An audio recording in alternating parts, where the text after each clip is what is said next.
ตู้พากันมาแต่ซ้ายนะโอ้ดูคันละสองคันละสามมาโพดโพลึกกะลีงานเลยนี่ใช้ยืนมึงอยู่ฮะสาวกรุงเทพบ่นี่สาวกรุงเทพบ่หยอกน้องกันทีหน่อยนะตู้พากันมาแต่ซ้ายนะโอ้ดูคันละสองคันละสามมาโพดโพลึกกะลีนี่บุญคนกลุ่มพี่หน่อยเนาะ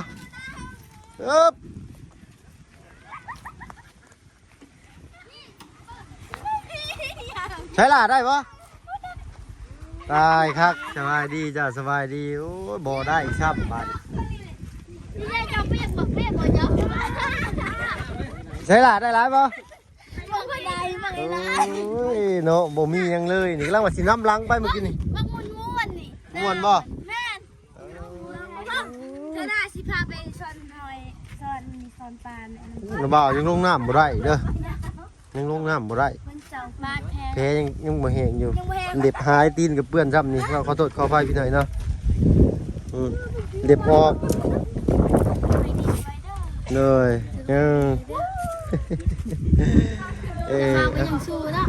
สู้แล้วว่าบ่สู้อยู่บ่ได้ได้ซุมื้อนี้ได้แล้วเนาะเนาะ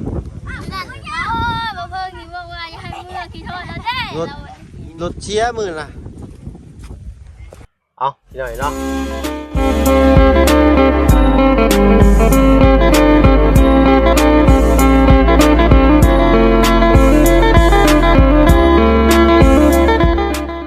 ทักทายเด้อพี่น้องเด้อเนาะกับทักทายสบายดีผู้ใหญ่ใจดีและFCเบิร์ดทุกท่านที่เขามาหามาชมช่อง YouTube บ่เพิ่งเคยหลายคือเก่า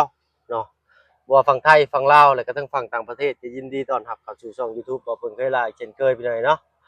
เอาเปิดคลิปเปิดภาพมาก็อยู่บ้านน้องกองมีพี่น้อยเนาะได้สิให้น้องเปิดภาพไปเบิ่งห้องน้ำห้องในก่อนพี่น้อยเนาะเพราะว่ารอบก่อนถ้าบ่เพิ่งเมื่อ2อาทิตย์3อาทิตย์2อาทิตย์เนาะเพราะว่า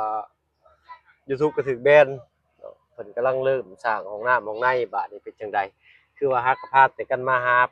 แต่ไปหาป้าว่าซั่นซะเนาะอ้าวถ้าว่าเพิ่งว่าผิดว่าถูกว่าไวหรือจังไดก็คอมเมนต์เข้ามาพี่น้อยเนาะ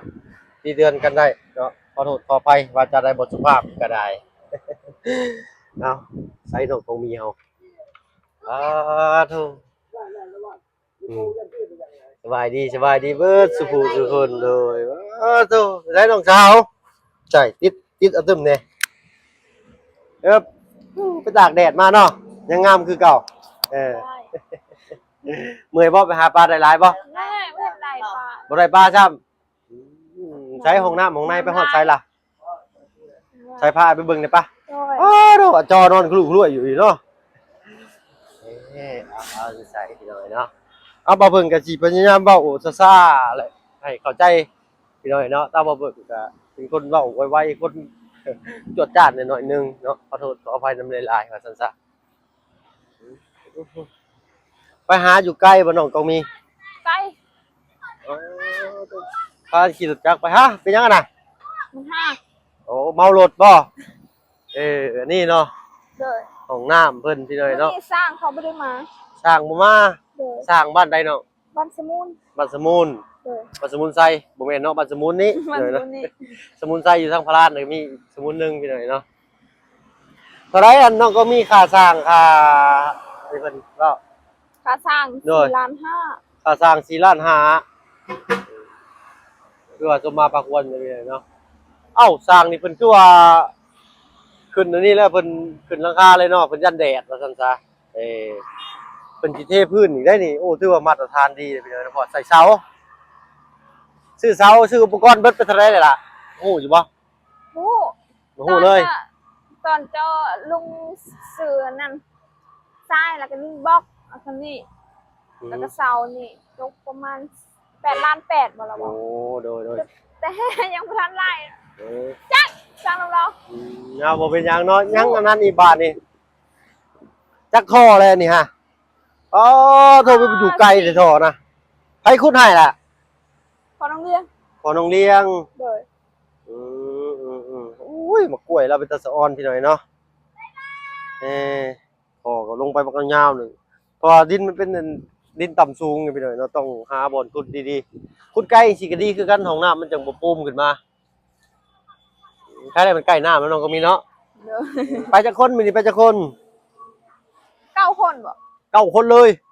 3คน3คันรถ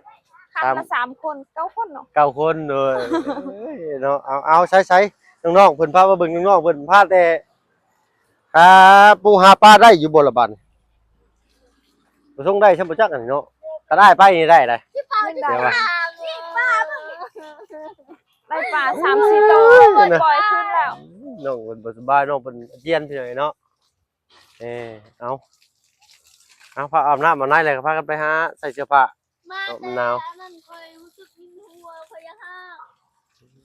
ขี่รถจักรก็เมาบ่ บ่ก็มาจักเมาเพราะว่า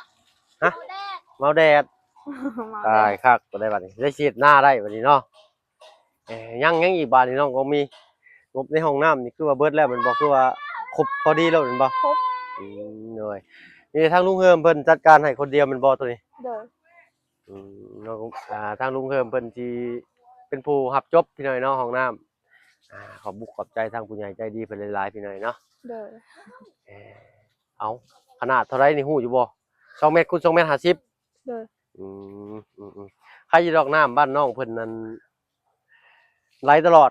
เนาะเขาปิดไว้มันก็บัดเฮาเปิดใหม่มันสิไหลบ่ ไล่ ถ้าว่าหากอกมาใส่ให้นี่สิเอาบ่เอาเวลาเฮาอยากใส่เฮาก็เปิดเอาบัดเฮาปิดแล้วเฮาเปิดเฮาญาติมันบ่ไหลหั่นน่ะมันสิไหลบ่ ไล่ ไหลเนาะ ตำลักอันนี้ โอ้ย คือเป็น เอาทุกคนลูก ถ้าเราเบิ่งมันจะลบเลยเราเบิ่งเล่นเราไม่อยากเบิ่งนะ ญาติเลือดบ่เบิ่งก่อนสิถอดเสื้อให้เบิ่งเพก่อน โอ้ นะ ยอย่าเบิ่ง อย่าเบิ่งนะไอ้บ่หยอกเนาะโอ้มันเจ็บเลยพี่น้อยเนาะโอ้รถล้มได้จักมื้อเลยนี่ 3 4 5 มื้อเลย5 มื้อเลยนี่แต่ก็เจ็บแผลเจ็บในแขนศอกคอกับข้อเข่าเจ็บแฮงแน่มันกับในนิ้วเท้าพี่น้อยเนาะว่าขอโทษขออภัยยังหลังคาเนาะพี่น้องยังแผ่นลูซิ่ง เด้อ แต่ทางลุงเฮิมมันสิจัดการมาให้จักหน่อยนึง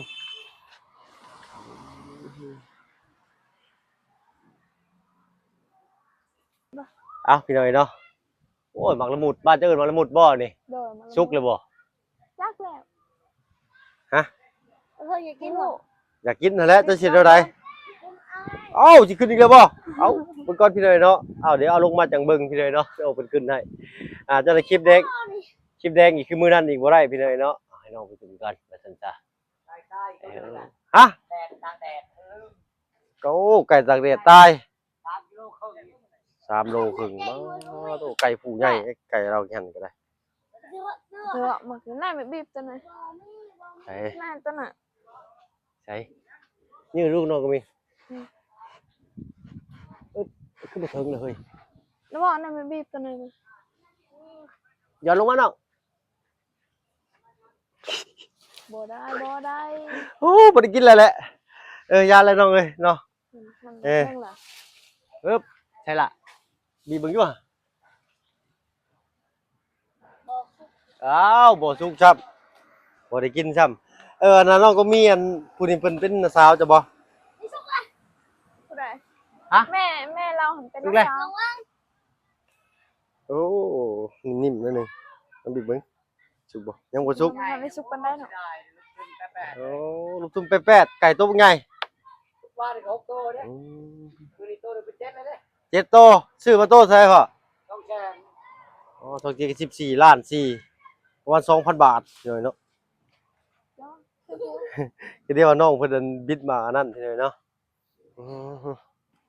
เอาเนาะแซ่บบ่ล่ะ แซ่บ แซ่บเนาะเอามื้อที่ว่าเพิ่นไปไปงานเนาะงานขึ้นเรือนใหม่น้องลาน้อยแต่รอบก่อนเรางามเลยพี่น้องแต่เราก็บ่ได้มักแต่งตัวจังซั่นได้เรามักแต่งแบบบ้านๆจังซี่เด้น้องคงมีเพิ่นเนาะเขาไปที่สวนเนาะ บ่ได้ไปใส่ติ ไปที่สวนไปที่ให้เนาะ บ่ได้ไปลินไปเที่ยวซะเลยเราก็ได้ตื่นเช้ามาก็ถือผ้าแบกกระป๋ามันเอาห้องน้ำก็อดเอาอีกจักหน่อยเนาะมื้อนี้ทางสร้างเพิ่นก็บ่มาซ้ำเนาะ เด้อ บ้านประตูมีแล้วท่อจักท่อละ3 4เนาะ3 4 4ท่อโอ้4ท่อท่อตัวนี้ท่อใหญ่ท่อมาตรฐานเลยพี่น้อยเนาะบล็อกเพิ่นสั่งมาให้แต่ก้อน200ปลาย 250 อ๋อ250ก้อนประมาณนี้พี่น้อยเนาะปูนได้ซะเพิ่นเอามาเบิดแล้วบ่ ปูนปูนสิเป่า เขียวหาแดงหาเนาะอืม สีเขียวอะสีเขียวหมด อ๋อฉาบก่อฉาบพี่น้อยเนาะเพิ่นยังบ่ได้เทเพิ่นเทเพิ่นสิสั่งมาอีกว่าซั่นซะโอ้เอามาเฮือนน้อย2อันนี่ออกแป้นเนาะ เบิ่งเฮาผิดแล้วให้เขาเฮ็ดประตูหน้าห้องน้ำนะสิปิดอันเรายังบ่ทันได้มาเฮือนเลยคือเป็นงามปิ้นทางนี้เนาะ แม่น วัน จ้ะ นี้เรามาเฮือนออกแล้วงามปิ้นมาทางนี้อีก แก้บ่ทันเนี่ยบัดนี้เนาะ แกบ่ได้แล้ว แกเราก็ต้องจ่ายเพิ่มให้เฮาเขาจะได้5 ล้าน5พุ่น ทำแก้หั่นเลย ขอย่าแล้วซั่น เอาซั่นก็ได้เนาะ เออ แม่นแล้วพี่น้อยเนาะเอาผิดพลาดก็ขอโทษขออภัยนำพี่น้อยเนาะเอาทางลุงเพิ่นจัดการตอนแรกน้องเพิ่นว่าสิกินหน้าละเอามาทางนี้เห็นบ่ นั่น แล้วบัดนี้แหละไปพอเอาลือออกบัดเป็นไปทางใหม่โอ้ยเนาะ ลูกเฮามันเราก็บอกแล้วสิปิดคือบ่เป็นมาทางนี้เขาบอกไปยากเป็นไปทางนั้น เอ มันตึกมื้อเช้ามาแล้วพอต้องเลี้ยงมากเฮือนตัวนี้คือบ่งามทางนี้เนาะ เนาะเอา แต่ว่าแก้บ่ได้แล้ว บ่เป็นหยังเลือกเองเด้แม่นบ่ ผิดแล้ว คิดแล้วเอาน้องเพิ่นก็เริ่มรู้สึกว่าน้องเพิ่นสิเว้าล่มแบบว่าบ่ได้เก่งบ่ได้หยังเด้พี่น้อยเนาะแต่เก่าได้สมาแรก ย่า ๆครับทำยังก็ย้านเด้เนาะ เก่งใจเด้ เก่งใจเราก็ได้ มาบัดนี้ห้วยพี่น้อยเนาะถามนั้นก็ตอบนั่นได้บัดนี้เนาะ โดย มีผู้บ่าวแล้ว เว้าหยอกเด้อพี่น้องเด้อเนาะขอโทษขออภัยเอาเนาะก็พอดีที่มีทางผู้ใหญ่เพิ่นพี่น้อยเนาะอ่าทางลุงจันทร์เพิ่นยังไปหาอยู่เพิ่นชื่ออะไรก็ ศิลา ลา ศาลา สาวลามีผู้ใหญ่เพิ่นสนใจพี่น้อยเนาะว่าอยากได้เป็นครอบเป็นครัวหั่นนะว่าซั่นๆแต่ก็เอ้าติดตามเบิ่งนำกันอายุจักปีเลยสาวลาน่ะ จักเราว่า24บ่ เราเป็นเอื้อยจังเนาะ เอ้ย เจ้าได้19 21คอยแท้อันนี้เนาะ21เราอ่ะ21ปีแต่ว่าเขาจดอยู่ในแม่อยู่ในสมุดครัวหั่น28ปีนี่ 28ปีนี้เจะเกิดปีหยังล่ะ เฮาบ่ฮู้พ่อเป็นคนฮู้ อืม เราก็จดอยู่วันเดือนปีเกิด วันเดือนปีเกิดนี่มาใบสมุนครัวก็มีบ่ บ่มีอยู่ในเบสมุครัวนะ โอ้ต้องมี แต่เขาใส่อายุเอา พศมันเท่าไหร่สักพศมัน เอาบ่ฮู้ซ้ำตัวนี้นะ พศอันใด แต่อายุนี่เขาจดอยู่ในสมุดครัวบ้านน้องแดงคือกันอายุพ่อไปจดอายุลูกอายุลูกบ่จดอายุพ่อ อ้าวเนาะคือว่าอะไรพี่น้อยเนาะ คนหลายบ้านเด้เพิ่นก็สับสนหลายตา แม่นแต่ก็อีกอย่างหนึงก็นายบ้านเนาะบางคนก็จบห้องป .1 ก็ได้เป็นนายบ้าน แม่ อยู่บ้านซะแล้วนี่นะก็บ่ได้ว่าดูถูกเพิ่นเด้อพี่น้อยเด้อเนาะก็เวลาเขียนหยังก็สิถามเนาะถามทีมงาน ซื้อดินน้องก็เที่ยงมื้อนั้นพี่น้อยเนาะโอ้ยก็ในบ้านถามในบ้านว่าในบ้านอันจบห้องได้เหรอจบห้องป .1 แล้วว่าโอ้ถือว่าเก่งสุดเลยเด้อคาตะกี้เพิ่นว่า เก่ง ทั้งนั้นทั้งเรียนทั้งแล่นเพิ่นว่า คือพ่อเฮาได้หมดเนาะจักจบปอหยังอะ อ่านออกเขียนได้เบิดทั้งตัวพ่อเนาะ ได้หมด โตไปใช้น้องหลาพี่ปัจจุได้โอ้ใส่สุดงามแท้นี่ใส่ยืนเบิ่งอยู่ห่าสาวกรุงเทพบ่นี่สาวกรุงเทพบ่ หยอกน้องกันทีหน่อยเนาะเอาเนาะอดเอาจังหน่อยก็สิได้ใช้ห้องน้ำเลย โดย ปกติได้ซะตอนบ่มีห้องน้ำนี่ไปเข้าห้องน้ำใช่น้องขอโทษข พุ่ อน อภัย วิทย์อีกสวนกล้วยพุ่น แล่นพาสวนกล้วยไปพุ่นอีก แม่ มื้อนั้นนั่นตัวแม่ว่า อันลูกไปเข้าเจนั่นเพิ่นว่าแม่ไปเข้าเจนี่เพิ่นว่าพ่อขึ้นไปทางนู้น พ่อ เพิ่นว่าเลย พ่อมันเจนี่ พ่อไปเจนี่ ย่านรถ แล้วบัดนี้แล้วผู้หนึงก็ไปพุ่นเปลี่ยนคนละมุมพี่น้อยเนาะยันว่า